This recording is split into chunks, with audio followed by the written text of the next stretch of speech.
Bom, vamos começar mais um Capitão Responde, respondendo algumas perguntas das pessoas, enfim, que nos seguem. Então é super interessante a gente poder comunicar, conversar, bater um papo com todo mundo. Então, bora lá.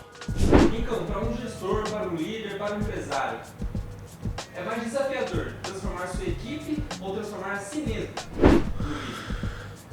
Mais desafiador e mais importante é ele mudar. Líderes com capacidade de crescimento, ou seja, com um olhar para o seu autodesenvolvimento, para o seu propósito, para a autodisciplina, líderes em transformação melhoram outras pessoas, transformam gestores, outros líderes, a sua equipe, inspira as pessoas, motiva as pessoas, né? Ou seja, o exemplo, ele arrasta poderosamente. Então, quando o líder, quando o gestor, o dono, o diretor, o empresário, ele está em transformação, é muito potente para todos. As pessoas naturalmente começam a olhar e falar, caramba, eu preciso também me desenvolver de alguma maneira. Ou as pessoas começam a olhar e falar, cara, talvez esse ambiente de transformação e melhoria não seja para mim, e tudo bem, né? E tudo bem. O fato é que quando o líder, o gestor, né, o diretor, o dono, as pessoas, elas se transformam, isso muda tudo. É aquela velha história que eu falo nas minhas palestras. Nós somos a média, como o Jim Rohn dizia, nós somos a média das pessoas que nós mais convivemos, verdadeiro. Só que é muito importante dizer que nós somos a média das pessoas, né? Ou seja, nós também fazemos parte do cálculo dessa média. Então isso é muito importante, ou seja, não adianta só eu saber que eu sou a média das pessoas, buscar um network melhor, buscar se desenvolver e ter pessoas melhores ao seu redor, como também ser uma pessoa melhor. Isso é um ponto importante, ou seja, né, a Bíblia diz, ou seja, seja o sal, né? Seja a pessoa que inspira, que mude, seja a diferença no mundo, né? E isso é muito importante. Quando o líder se transforma, ele muda todo mundo. Então, às vezes, o empresário, aconteceu ao longo do tempo da consultoria, muito, do cara contratar a Beta, me contratar para um treinamento, para um desenvolvimento, para um programa. Às vezes eu perguntava, o que tu quer exatamente? Eu quero que minha equipe melhore e se desenvolva e tal. E aí eu sempre perguntava, você também vai participar do treinamento? Ou melhor, você também vai passar por um processo de treinamento, ou consultoria, ou mentoria, ou é só a sua equipe?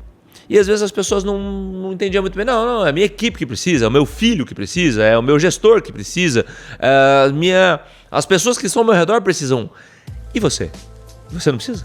Você também não precisa se desenvolver? Você também não precisa melhorar? Né? Isso é uma coisa que é natural. Às vezes nós culpamos ou colocamos nas outras pessoas as expectativas antes de colocar em nós mesmos. E esse é um grande problema. De colocar a expectativa ou um propósito, o objetivo é para o outro, o propósito é para o outro, a gestão é para o outro, a cultura é para o outro. E para você? Você cumpre a cultura, você cumpre os valores, você cumpre os objetivos, você cumpre as metas, você cumpre a disciplina? Então, antes de mais nada, transforme-se. Desenvolva-se, conheça-te, né? Ou seja, uma vez que você se conhece, entende suas fraquezas, seus pontos de melhoria e tudo mais, e não é aquela história de dizer, não, mas se eu começar, alguns falam pra mim, não, mas aí se eu começar a mostrar minhas fraquezas, os outros... Não, você não precisa mostrar sua fraqueza. Agora, você precisa se entender. No momento que você entende que você tem algumas dificuldades, que você precisa melhorar, quando eu entendi que eu precisava melhorar algumas coisas em mim, e algumas coisas realmente importantes, dentro da minha gestão, eu passei a transformar isso em mim. Exemplo, eu como gestor, eu como empresário, eu tinha uma dificuldade muito grande de correr riscos. Porque eu vim de um mundo sem correr riscos. Então, eu já cheguei ao ponto de querer ir para concursos públicos, por exemplo. Então, eu me lembro uma época que, quando empresário, o meu antigo sócio falou, cara, vamos investir em tal coisa. Meu Deus, primeiro que eu não tinha dinheiro. Segundo que eu morria de medo. E eu tinha que me lançar a fazer. Então, eu atrasei muitas vezes o desenvolvimento do meu negócio por não assumir riscos. Ok, faz parte do jogo. Mas eu identifiquei isso em mim. Eu avaliei isso em mim.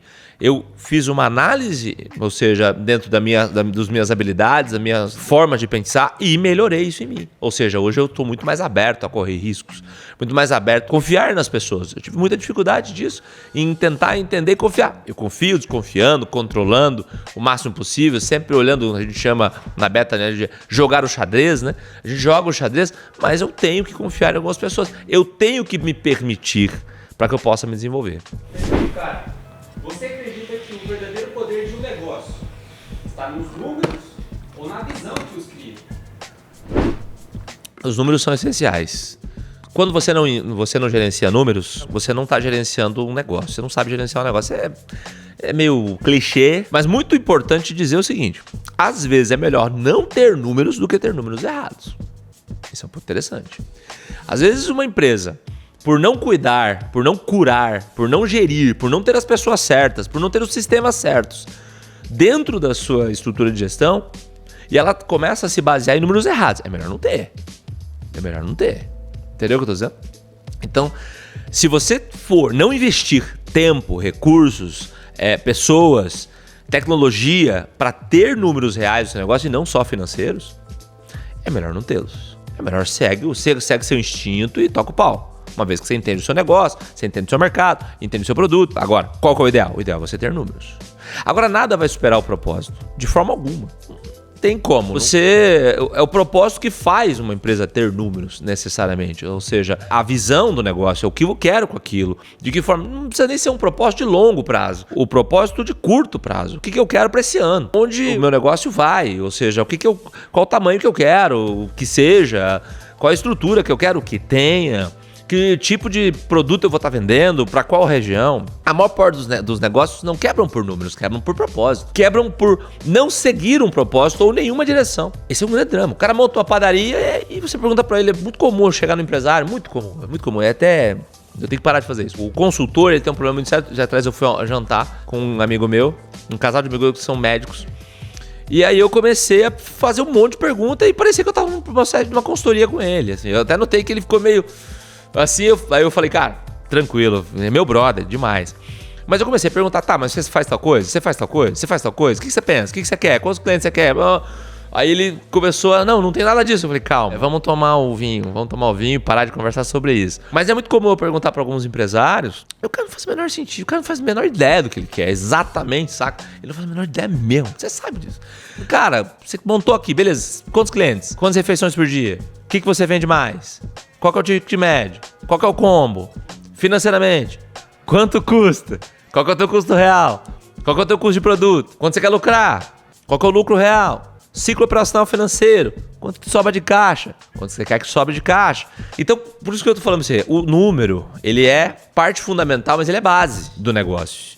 O que faz efetivamente um negócio ir adiante é o propósito. Então, se eu quero ganhar dinheiro rápido, é dinheiro. Beleza. Pego esse notebook aqui, vendo pra cá, beleza, eu faço dinheiro. Não tem propósito nenhum, é grana. Comprei por 5, vendi por 6. Morreu o assunto, é número. Então, show. É importante pra cacete. Você tem muito negócio que vive de emoção e não tem resultado. Aí fudeu. Você precisa de números, porque o número vai te dar a base. Só que o que te leva um negócio adiante é o propósito dele, a direção dele. No início, eu posso até sustentar uma ideia de operação baseada somente em números, o que é muito difícil. Normalmente, o negócio nasce por propósito, por uma ideia que você quer colocar no mundo real. E aí, o número, ele serve de base para dar sustentação disso. É assim que funciona. Os dois estão colados, mas propósito, para mim, tem um ponto a mais do que necessariamente os números. Eu consigo gerenciar um negócio sem números, necessariamente, um pouco mais por instinto. Logicamente, eu posso me ferrar muito, efetivamente. Mas o que leva o negócio adiante é o propósito. Até eu ter a possibilidade de ter números. Eu conheço muitos negócios. Ao longo de anos, atendi centenas de empresas que eu chego, até hoje eu chego, 2025, eu chego no negócio, você sabe. Eu chego no negócio, cara, um negócio de 15 anos. Cara, quanto que você fatura? O cara não sabe quanto fatura. Exatamente. Cara, qual é o teu custo? Não sei. Exatamente. Vamos puxar? Tem clientes hoje da Beta que a gente está puxando os custos. Hoje. A gente começou com a gente há 3 meses atrás, que a gente está puxando os custos agora. Agora que nós estamos entendendo qual que é o custo que o cara tem. Agora que a gente está puxando quanto o cara vende exatamente, qual o canal exatamente, qual o perfil de produto exatamente. É número, isso é número. Qual o produto vende mais, regra ABC, estoque, efetivamente. Então o negócio tá vivo com os números efetivamente, ou sem números ou números errados. Então é possível sobreviver? É uma merda. Mas é possível. Por isso que o propósito, ele segue mais forte que o número. Agora, os números resolvem. É aí que tá o negócio. Legal. Cara, até que ponto uma empresa é reflexo de decisões racionais ou de crenças invisíveis que o empresário carrega? Muito difícil responder. Muito difícil, porque daí depende do perfil do empresário. Eu falo que existe uma diferença entre empreendedor e empresário. Eu falo que o trabalho da Beta é fazer o empreendedor se tornar um empresário. Nós somos fábrica de empresários. Nós somos uma escola de empresários. Mas eu não consigo transformar o empreendedor. O empreendedor é o cara da visão. É o cara que olhou para um leite e falou, vou transformar isso aqui em iogurte. O cara que transformou o leite, vou transformar isso aqui em queijo. Isso é o empreendedor. Isso é o vendedor. Eu falo que o empreendedor e o vendedor, eles são muito ligados. Tá muito relacionado o vendedor, né? O vendedor com visão, ele é um bom empreendedor. Porque o vendedor bom, às vezes ele é bom de negociação, mas o vendedor com visão, ele é um puta empreendedor.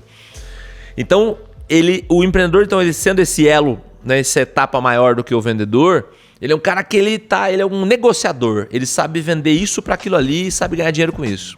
Então, no primeiro momento, esse impulso do negócio, ele faz gerar a empresa. Então, ele gera uma empresa, às vezes fatura até milhões, dependendo do mercado onde ele está. Mas para ele se tornar empresário, aí o jogo é outro. Pô, Lincoln, mas quais são as características do empresário? Gestão de processo, gestão de pessoas, né? Organização de ideias, direcionamento, planejamento, estrutura, passo a passo, né? Ou seja, saber lidar com pessoas, talentos, contratação, demissão na hora certa, lidar com as emoções, governança, isso é gestão. Isso é um empresário, né? Então você vai conhecer na sua vida, às vezes, um empresário que ele não é tão empreendedor, mas tem uma baita empresa. Às vezes você vai conhecer um baita empreendedor que não tem uma grande empresa ou que tem uma empresa que está arrebentada, ou um grande empreendedor que quebra. É mais comum um empreendedor que não se transforma em empresário quebrar do que o empresário quebrar um negócio. Às vezes ele estagna, acontece. Tem uma empresa que nós atendemos que o empresário, ele é um grande empresário, gigante. O cara é fantástico empresário, mas não é tão empreendedor. Então nessa empresa especificamente eu tive que transformá-lo em mais empreendedor do seu próprio negócio. Então é interessante essa mudança. Mas nós transformamos o empresário. Agora a pergunta em relação às crenças ou às decisões racionais, você precisa dos dois. Em alguns momentos, existe o salto de fé. Para você crescer, para você fazer um negócio gigante, realmente grande, sólido, você vai precisar de saltos de fé. Não tem jeito. Você vai ter que investir naquela pessoa, naquele sistema, naquele mercado, naquela expansão, naquele momento que ninguém investiria.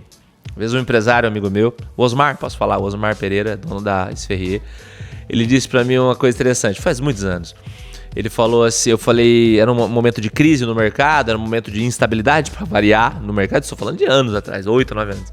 E aí eu perguntei, e aí, o que você faz na crise, num momento como esse? Perguntei pra ele. E ele disse, eu invisto. E eu falei, uau, né? Então foi um grande aprendizado, inclusive, que ele me deu. Então é um momento de saltos de fé. Se uma empresa precisar só de saltos de fé, sem decisões racionais, ela quebra. Se os saltos de fé forem baseados em decisões racionais, ou seja, serem suportados por decisões racionais, o negócio fica gigante. Se a empresa não tem saltos de fé e só toma decisões racionais, ela não vai para lugar nenhum. Essa é a minha visão. Cara, qual que é o limite entre insistir em uma estratégia ou ter coragem de se reinventar? O limite de ter coragem de se reinventar, quando a estratégia te mostra, algumas etapas te mostram. Por exemplo, quando você começa, se a sua cultura, a cultura da empresa é sólida e aquela estratégia começa a destruir a cultura do seu negócio, pode ser um sinal. Quando você começa a perder talentos, é um outro sinal. Perder pessoas talentosas ou com uma grande capacidade de engajamento do seu negócio, relacionados ao seu propósito do seu negócio. Você começa a perder essas pessoas, tem coisa errada aí, efetivamente. Quando você perde o controle financeiro ou o controle da gestão do seu negócio, pode ser um grande sinal de talvez aquela estratégia não seja coisa. Você calculou a rota, deu o salto de fé e tá perdendo durante muito tempo, isso é ruim. Então tem uma frase clássica do mundo dos negócios que é erre rápido. Erre rápido. Ou seja, o que é errar rápido? Mirou, investiu, colocou? Vai com força. Não vai aos poucos, porque às vezes, se você vai aos pouquinhos, você vai morrendo lentamente. Então tenta, usa a sua energia, usa o teu recurso, usa a tua potência para você fazer. Se você sentir que não é hora, ou seja, se você sentir que bateu, volta. Opa, não é aqui. Agora, se você for lento, às vezes, vai errando um pouquinho, acertando, errando. Isso pode fazer você arrebentar a tua empresa.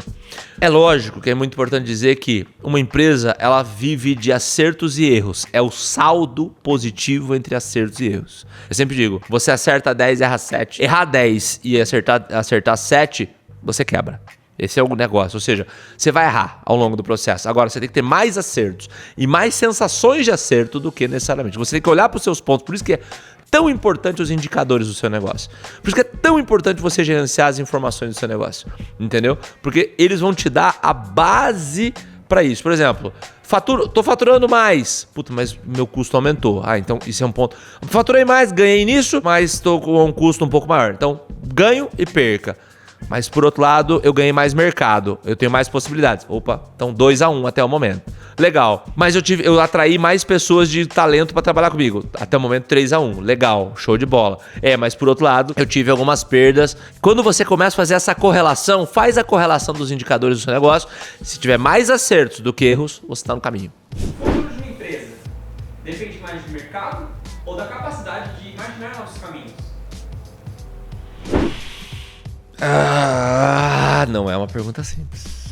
Não é uma pergunta simples. Eu poderia dizer, então, se eu fosse um coach qualquer de negócio, um consultor qualquer de negócio, ou uma estrelinha do mundo da internet, se eu pudesse, eu falaria que, não, com certeza, a capacidade de se reinventar e tal. Mas a minha experiência, né, de atendimento a clientes, depende do quão profundo você está, depende da fase do negócio que você está, depende do quão profundo você está penetrado no mercado, depende do quão dependente você está em relação ao mercado, depende do nível de capacidade de investimento que você tem de sair para novos mercados. Não é uma pergunta tão simples, porque assim, o mercado influencia muitas vezes. Então, por exemplo, se uma empresa, de uma certa maneira, ela está muito arraigada, muito intrincada dentro do mercado, e dentro daquele mercado, ela precisaria, para ela mudar de direção, uma grana muito grande de investimento para mudar. Vou dar um exemplo. Eu era dono de uma empresa de software um tempo atrás, eu era um dos sócios, e nós trabalhávamos com uma área específica.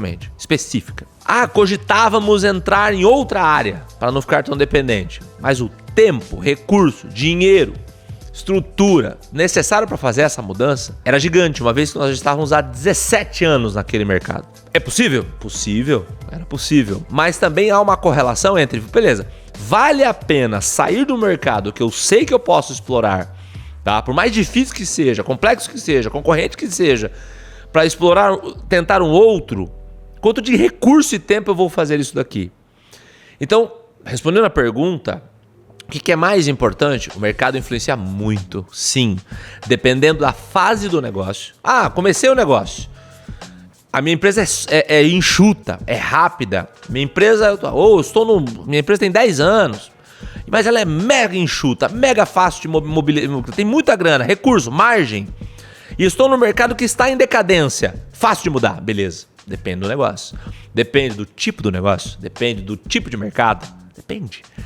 Então, eu tenho uma indústria no mercado do agro, de equipamentos agrícolas, e nós desenvolvemos ao longo de 20 anos uma tecnologia específica de atendimento. Beleza, show de bola. O meu mercado tá capenga, vou mudar. Beleza, quanto tempo você vai demorar para fazer isso? 10 anos, 5 anos, 3 anos? Você tem caixa para manter uma mudança de direção, o teu transatlântico, para poder mudar? 3 anos? Não é tão simples. Então, depende, sendo bem realista com você, essa pergunta aqui possivelmente não vai para o Instagram, essa resposta. Por quê? Porque depende mesmo, depende do mercado, depende da fase, depende da enxuto, depende do quanto enxuta a empresa é, de quão rápida ela é, de quanto recurso ela tem, de quanto investimento ela tem. Depende. Agora, vou dar um peitaço na pergunta. Se eu, como empresário, eu prefiro negócios que sempre deixem a porta aberta. O que é isso? Eu prefiro um negócio, que eu chamo de um negócio com uma construção de mercado, onde eu tenha possibilidade de abrir spin-offs. Outros tipos de negócios relacionados àquela árvore. Então, na árvore do meu negócio, tô falando como empresário, não tô falando como consultor. Na árvore do meu negócio, eu tenho braços e possibilidade de abrir spin-offs. Seja por mim mesmo, seja em parcerias, seja com sócios estratégicos. Isso é uma coisa que eu acho que toda empresa deveria ter. Permitir-se ser rápida né? Ou seja, para poder fazer essa mudança de direção, ou mesmo não mudança de direção, mas só a abertura dessa possibilidade. Isso para mim é bastante estratégico, é algo que eu sempre falo. Sempre há possibilidades dentro do seu mercado ou de mercados correlatos que você pode explorar. Só que você tem que se tornar rápido em fazer essa movimentação. Então é isso, respondi algumas perguntas. Siga-nos, curte aqui esse vídeo, é muito importante pra gente, e mande mais perguntas para eu poder responder vocês.